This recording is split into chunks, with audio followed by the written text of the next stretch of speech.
ভাবি ভাবি বাইরে দাহান যা কি হয়েছে? আরে বাবা কিস্তি নিয়ে আইছি তোমার মারে ডাক দাও। মা তো কিছুক্ষণ আগে মরে গেছে গা। আরে কিবা করে বললো? সর্দির বলে খেয়ে মরে গেছে গা। সর্দির পরীক্ষা মানুষ মরে আজকে নতুন শুনলাম। মরতো না, সর্দির বলে খাই সর্দি আটকে মরে গেছে গা। আপনি কিস্তিটা মাফ করে দেন জান গা। ও আচ্ছা ঠিক আছে।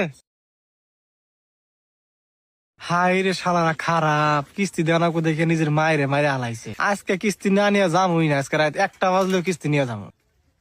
এরপর কিস্তি লাগেছে গা, ক্ষমা গেছে গা। দেখ বাইসা গেলাম। হ্যাঁ বাইসা গেছেন গা। এই মরা মানুষ তাহলে কি করে দেই আপনি এখনো জান নাই আমার পোলা একটু পাগল টাইপের, তো কি না কি কইছে আপনি কিছু মনে করেন না। তুমি তো আমার শিক্ষা দিলাম, এখন আবার আমার পাগল করতেছ। ওইছে আমি জানি আপনার পেছনে ঘুরতে ঘুরতে আমার গোয়ার চামড়া উঠে গেছে গা। এটা নতুন কিছু না। আরে না, এই মাসে আপনার গোয়ার আমরা ক্ষয় করা না কোনা, আপনি নিগা টেহা বাউ করে রাখছি। বাহ খুব ভালো, তাহলে তাড়াতাড়ি করে নিয়ে হে। নিয়ে তো যামু, কিন্তু একটা সমস্যা হয়েছে। কি সমস্যা? এই মাসে রাষ্ট্র ছোটে না 70 টাকা জোগাড় করা আছে, আর 730 টাকা জোগাড় করা হয় নাই। এ না অল ফল কথা কয় লাভ নাই। আজকে কিস্তি নেওয়া ছাড়া 1 পাউন্ড নড়বো না। রাতে 1টা বাজলেও কিস্তি নিয়ে যাবো। আচ্ছা ঠিক আছে থাকেন, আমি দেখি আর 730 টাকা জোগাড় করা হয় নাকি। আয় আচ্ছা ঠিক আছে, আমি তাহলে বইলাম, তাড়াতাড়ি নিয়ে আহেন। কি করে শালার কোম্পানি রে, একটা সাইকেল দিয়ে স্ট্যান্ড নাও নাই কে আল্লাহর। 1 hour later.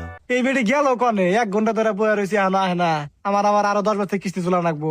এই বাবু এই বাইরে আহো। কি হয়েছে? তোমার মা আমার 1 ঘন্টা ধরে বহার রেখে কিস্তি টিয়ান নিয়ে গেছে। তোমার মাইকো হ্যাঁ, কেরা গুলো আপনার টেয়া নিয়ে গেছে? আঙ্গ মা গেছে আকবার নিকে। কি?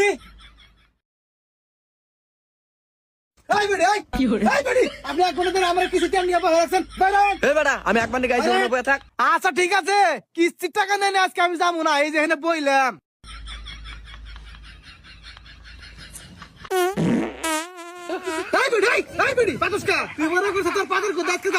আজকে টাকা না নিয়ে যাবো না। এই লুচ্চা বেটা, তোরা আমি এখানে বয়ে থাকবো না কইছি, তুই আমার বাড়ি উড়ানে যাবো। হ্যাঁ আমি এদিকে হইয়া যাই, আর আপনি পরে ভাইগা যান। আজকে যত যাই করেন, টাকা না নিয়ে যাবো না। এবার এই ফোন থেকে আমার না। আমি তো কোনো পানি শব্দ পাইলাম না, আপনি কি হুচ্ছে? এবার এই আমি হুচ্ছি না হুচ্ছি এটা তোর কনাকবো, তুই কিস্তি নিয়ে গাইছা কিস্তি নিয়ে যা। আচ্ছা ঠিক আছে, ওগুলো আমার দেওয়া দরকার না। কিস্তি দেন, বলে আপনার কাপড়ে ভরবো। এবার এই মুখ সামনে কথা কবি। আমি শুরু করছে প্রতিদিন কিস্তি দেয় না। তাড়াতাড়ি কিস্তি দেন যান। 1 ঘন্টা ধরে বহে রাখছে। এদের আপনার মতো ফালতু করবে আমি জীবনে দেখি নাই। হ্যাঁ টাকা চাইছে, ভালো হয়ে গেছে তাই না? যান আপনি যান।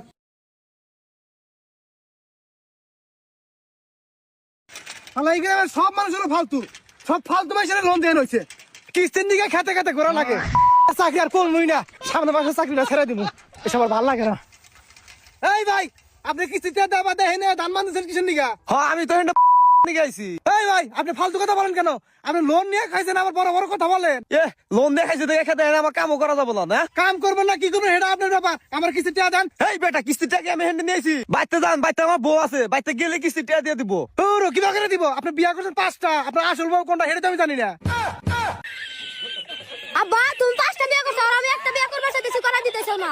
এই বাবা কেরা কইছে কিস্তি এলা মাথা নষ্ট হইছে। হয় আর মাথা নষ্ট হয়েছে না? কিস্তি টাকা দেন। স্যার সত্যি কথা বলতে আঙ্গ আব্বার কাছে টিয়া নাই, আপনি চালাই দেন, পরের মাসে দিবনি। হ্যাঁ আমি তো টেয়ার গাছ কাটছি তাই না? মাসে যে কয়টা পাই ওই কয়টা আমি নিজেই চলা হারি না, আমার টেয়া চালিয়ে দিব। আরে স্যার রাগ করেন কে? একটা কাম করেন, আঙ্গ আব্বার একটা বউ নিয়ে সংসার করে পরের মাসে দিয়ে টিয়াটা নিয়ে যাবেন। হেই বান্দির বাচ্চা কি কস? কে আব্বা ঠিকই তো কইছি, এত তো তুমি চলান পারো না, একটা টিয়া দাও, টিয়া দিও ছোট বনি। এই তুই কি করছ? তুই আমার লুচা মনে করস? হ্যাঁ আমি চেহারা কি বে? আরে স্যার হেব্বি চেহারা, কিন্তু দিনে লাইট ছাড়া দেখা যায় না। এই তুই কি মনে করছ আমি লুচ্চা? আমি লুচ্চা সারা ফালতু পোলা পান। এই ভাই কিস্তি টাকা হ্যাঁ ভাই তুই দিয়ে জানান। আমার লুচ্চা মনে করছ তুই?